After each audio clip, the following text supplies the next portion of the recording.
parar de repetir padrões. Existe uma tendência muito grande da gente repetir padrões. Padrões que a gente aprendeu com os pais, que a gente observa com os amigos, com o nosso ciclo social. Então, a questão de repetir padrões, ela é muito complexa, porque a gente é como se você vivesse numa bolha, numa ilha, e você acha que tudo ali gira em torno dessa bolha e dessa ilha, que todo mundo faz daquela forma. Então, você vai para a escola, os seus pais te ensinam, né? Eles te ensinam, olha, vai para a escola, estuda, arruma um emprego, compra sua casa própria, compra o seu carro e tenha segurança. E aí, o que as pessoas fazem? Arrumam um emprego, via de regra, compram uma casa própria, porque tem que comprar a casa própria, mesmo que financiada, em 120 meses, mesmo com aquele monte de juros, vai pagar a própria casa umas 2 ou 3 vezes, mas ele vai lá e compra a casa financiada, compra o carro, via de regra, às vezes é financiado, e arruma um emprego. E aí, na medida que a renda sobe, ele sobe o padrão. A renda sobe de novo,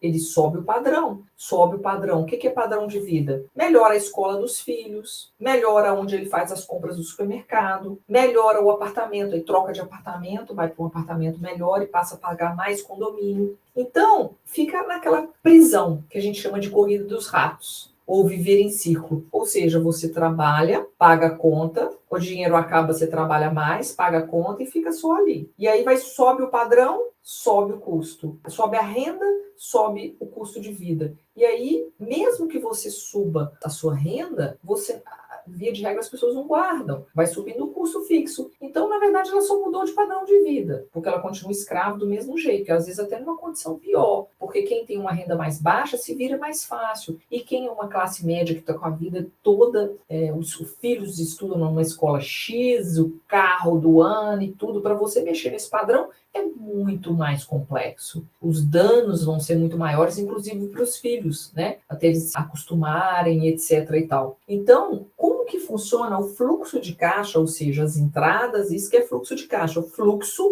do dinheiro que entra e do dinheiro que sai, se chama fluxo de caixa. E como que funciona do rico, do pobre, da classe média? Vou começar falando pelo pobre, até porque eu não desenhei ele aqui. O pobre é o seguinte, ele ganha 1.000 e gasta 1.000, e pronto. Tudo que ganha, ele gasta. E quando ele recebe um pouquinho mais, ele vai fazer churrasco, vai encontrar os amigos, não tem educação financeira, não se preocupa em adquirir conhecimentos financeiros, e tudo que compra é parcelado. Então é um escravo eterno, não consegue subir ali de padrão de vida, vive para pagar as contas. E a classe média em relação à classe dos ricos? Eu vou primeiro começar falando dos ricos. Como que é o fluxo de caixa, as entradas e as saídas de quem é considerado rico? Rico é aquele que já não depende mais da sua capacidade física para pagar as contas. Ele já tem ativos suficientes para oferecer liberdade financeira, ele possui riqueza. A renda, olha que interessante, a renda sempre é maior que a despesa, ou seja, mesmo que ele suba o padrão de vida, a despesa não vai subir acompanhando a renda. A renda vai sempre subir mais do que a despesa. Então não é porque começou a entrar mais dinheiro que ele vai arrumar mais despesa, que ele vai trocar o filho de escola, que ele vai mudar de casa. Inclusive tem pesquisa sobre isso, que os grandes milionários eles moram mais de 20, 30 anos na mesma casa. Então a despesa sempre é uma despesa controlada, não quer dizer que ele vai deixar de viver. E aí com o que sobra, o que ele faz? Ele compra ativo. E o que é o ativo no nosso conceito? É tudo aquilo que põe dinheiro no seu bolso, ok? Ativos, por exemplo, um apartamento que você aluga e que gera dividendos. O dinheiro que você coloca no banco e começa a te gerar também lucro. Então, com o valor que está sobrando aqui, como a renda está muito maior que a despesa, com esse valor que sobra, ele vai comprando ativos. Nunca aumenta passivo. Não vai sair comprando mais uma casa de campo. Ele usufrui, ele vive das experiências. E aí os ativos geram renda para pagar as despesas. Ele chega num ponto que ele nem precisa da renda mais para pagar as despesas. Essa renda é só para comprar mais ativos que vão pagar as suas despesas. E aí ele vai aumentando a sua riqueza. E o passivo sempre é pequeno. O passivo é obrigação, é dívida, é compromisso. Sempre vai ser menor. E aí ele tem a liberdade. Como ele sempre tem mais do que ele precisa, não significa que ele não está vivendo bem, muito pelo contrário,